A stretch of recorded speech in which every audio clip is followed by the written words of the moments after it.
والصلاۃ والسلام علی رسول اللہ۔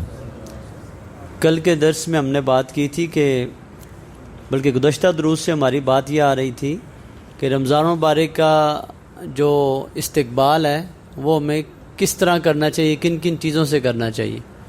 کل کے درس میں ہم نے بات کی تھی کہ دل صاف ہونا چاہیے، سارے مسلمانوں کے لیے ہمارا دل صاف ہونا چاہیے۔ اور آج کا درس بھی اسی سے تھوڑا سا متعلقہ ہے کہ ہمارے ہاں نا ایک جملہ بولا جاتا ہے، کہتے ہیں جی غلط بات مجھ سے نہیں برداشت ہوتی۔ اچھا، بندہ نا اپنی بڑی صفت سمجھ کے یہ بات کر رہا ہوتا ہے۔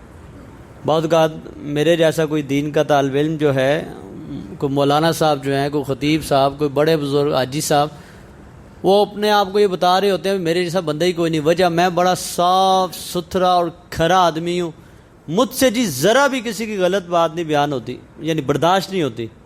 اور لفظ بڑے غلط سے بول کہتے ہیں جی میرا باپ بھی ہو میں اس کی غلط بات کو نہیں۔ اچھا، بندہ سمجھ رہا ہوتا ہے جی میں بہت بڑے کوئی نیک پارسا، اور نہیں، یہ غلط طریقہ ہے۔ بات ہوتی ہی وہ ہے جو غلط ہو برداشت کرنے کی۔ صحیح بات تو ہر کوئی برداشت کر لیتا ہے نا، سمجھیے گا۔ جو صحیح بات ہے وہ تو ہر بندہ، بس صحیح بات سے تو غصہ ہی نہیں آنا، صحیح بات پہ تو سارے جی جان ہی کریں گے، صحیح بات پہ تو سارے معاملات ٹھیک ہی رہیں گے۔ برداشت ہی غلط بات کرنی ہوتی ہے کہ جو بالکل آپ کے دماغ میں آ کے لگے کہ یہ بالکل غلط ہے، اسے برداشت کے ساتھ جو ہے وہ سن لینا، اور اسے صبر اور تحمل کے ساتھ جو ہے وہ آگے سے اچھا جواب دینا۔ قرآن پاک کا حکم ہے یہ نا کہ برائی کا جواب اچھائی کے ساتھ دیجیے۔ اس سے کیا ہوگا، جو آپ کے اور آپ کے اس دوسرے بندے کے درمیان جو دشمنی ہے نا، اللہ پاک فرماتے ہیں کہ انہ ولی حمید، وہ دشمن بندہ جو ہے وہ انتہائی اچھا دوست بن جائے گا آپ کا۔ یہ قرآن کا فیصلہ ہے، قرآن نے بتائی ہے یہ بات۔ نبی علیہ الصلوۃ والسلام سے عزت والا بڑھ کے کون ہے، مقام والا کون ہے؟ ان سے آگے کس نے ہونا معاملہ، ان سے پہلے کوئی تھا اور نہ ان کے بعد قیامت تک کوئی ان جیسی ہستی نے آنا ہے۔ آپ صلی اللہ علیہ وسلم کے منہ پہ آگے بندہ کہہ رہا ہے جناب میں نے، ویسے مجھے منع کیا گیا تھا کہ آپ سے نہ ملوں، آپ کو بیماری ہے، نعوذ باللہ آپ مجنون ہیں۔ مجنون مینز آپ پاگل پن کہہ سکتے ہیں جس کو۔ اب ان ہستی کو کہہ رہا ہے کہ آپ مجنون ہیں، تو مجھے منع کیا گیا تھا، آپ کو جنون کا مرض ہے، لیکن میں پھر بھی آپ سے ملنے آیا، میں آپ کا علاج کرنا چاہتا ہوں۔ اور نبی علیہ الصلوۃ والسلام اس کی اتنی بڑی بات جو ہے وہ پورے صبر اور تحمل سے سن رہے ہیں، سمجھیے گا اس بات کو۔ اور آپ صلی اللہ علیہ وسلم انتہائی پیار سے آگے سے جواب دیتے ہیں، یار میں اپنی بات تھوڑی سی تجھے بتاؤں، دوسرے لفظوں میں یوں سمجھ لیں کہ اتنا میٹھا لہجہ، اتنا صبر تحمل اور اتنی برداشت کے ساتھ بات کی کہ وہ بندے نے کہا جی بتائیں۔ وہ سمجھا شاید آپ اپنی بیماری بتانے لگے ہیں، مسئلہ کیا آپ کو؟ آپ علیہ الصلوۃ والسلام نے جناب کچھ الفاظ بولے، ابھی کچھ الفاظ، اس نے کہا اعیدہ علیہ، پھر پڑھیں حضور ذرا۔ نبی علیہ السلام نے پھر پڑھے تو اس بندے نے کہا نہ، جو میں سمجھا تھا وہ میں غلط تھا، یہ تو کسی بشر کا کلام ہو ہی نہیں سکتا، یہ کسی انسان کی بات تو ہو ہی نہیں سکتی، اور مجنون بندہ تو ایسی بات کر ہی نہیں سکتا۔ مطلب ہے کہ ایسے بیسیوں واقعات آپ کو ملیں گے، بندے مسلمان ہو جاتے، اپنا مذہب چھوڑ دیتے تھے۔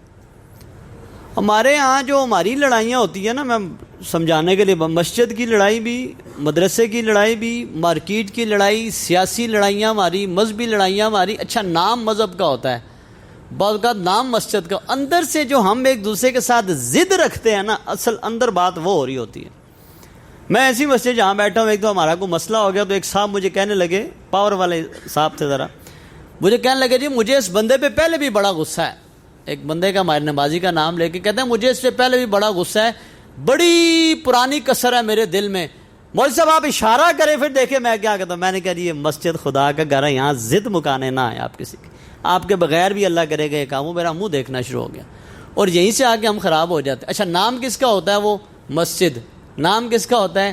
وہ کوئی سیاسی پارٹی، مذہبی پارٹی، کوئی اصلاحی معاملات، یہ اندر سے ہم اپنی اسی وجہ سے آگے سے گند کے ساتھ گندی بنتا جاتا ہے۔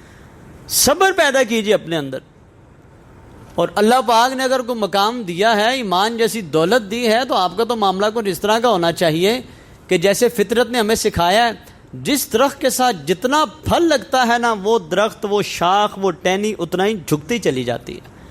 آپ اسے پتھر مارتے ہیں، وہ جواباً آپ کو جو ہے وہ پھل دیتی ہے۔ سمجھیں؟ خوشبو آپ جناب پھول کو مسل دیتے ہیں، وہ مسلا ہوا پھول آپ کو واپسی پہ خوشبو دیتا ہے. سمجھے کبھی ان باتوں کو؟ یہ روایات تاریخ میں ہمارے موجود ہیں. ایسے بندہ جا رہے ہیں، جرنیل ہیں مسلمانوں کے، کسی نے جناب ایسے زور کا پتھر پھینکا، ایسے جو جنگل میں سے نا ایسے درختوں کے جٹ میں سے ایسے پتھر آیا، ان کو لگا آ کے، انہوں نے فوراً بغیر سوچے سمجھے مشورہ کیے، ان کے جو سواری پہ سوار تھے نا، اشرفیوں کی تھیلی تھی، بالکل نشانے پہ لے کے وہاں پہ ماری. وہ کہا حضرت یہ کیا کر رہے ہیں، اس کو تو لٹکانا چاہیے، پتہ نہیں کون ہے، بھاگے جائیں دیکھیں. کیا نہیں، پتہ نہیں کیا اس کا دل دکھا ہے مجھ سے، پتہ نہیں کیا معاملات ہیں. تو مجھے اس نے پتھر مارا ہے، میں جوابی اسے اشرفیاں پھینکتا ہوں. یہ قدرت کا قانون ہے، پھلدار درخت کو ہی پتھر آ کے لگتے ہیں. سمجھے اس بات کو؟ اور قاسم علی شاہ صاحب بڑی ایک خوبصورت بات کہتے ہیں، مجھے اچھی لگی ان کی یہ بات، باوجود کچھ اختلافی باتوں کے بھی. وہ کہتے ہیں کہ سچا آدمی اور میٹھا گنا یہ ضرور پستے ہیں، بعضوں کا پستے ہیں. جتنا میٹھا گنا ہوتا ہے اتنا پیس کے جناب اسے اگلے جوس نکالتے ہیں اس کا.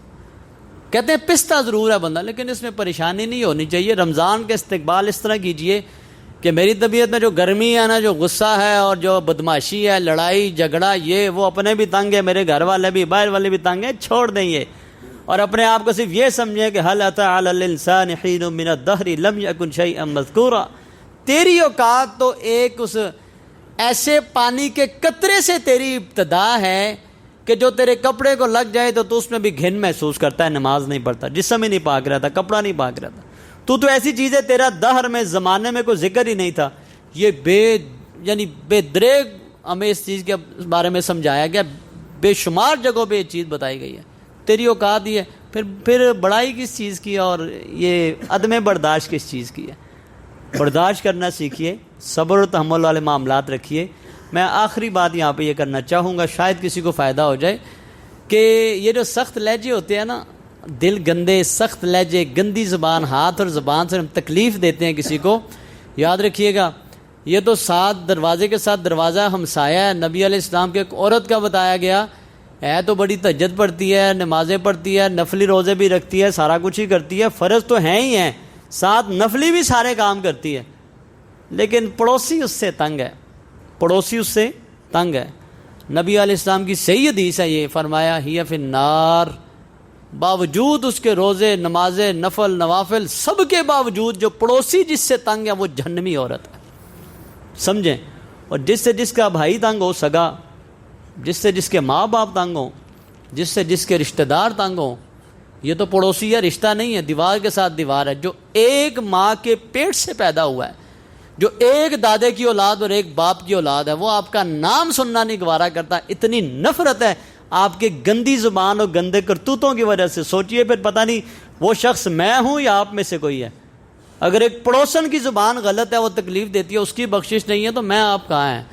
سمجھیں اس بات کو. رمضان مبارک کے استقبال اس طرح کیجئے، نیچے ہو جائیے، برداشت والا معاملہ، لڑائی جھگڑے سے دور، کو ناراضگی ہیں تو انہیں ختم کر دیجئے.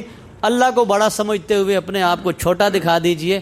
اللہ عزتوں میں اضافہ کرے گا، اللہ رزق میں اضافہ کرے گا، عمر میں اضافہ ہوگا، اور بہت سارے اس کے فوائد ہوں گے. تو مجھے اور آپ کو توجہ کرنی چاہیے. اللہ تعالیٰ عمل کی توفیق عطا فرمائے.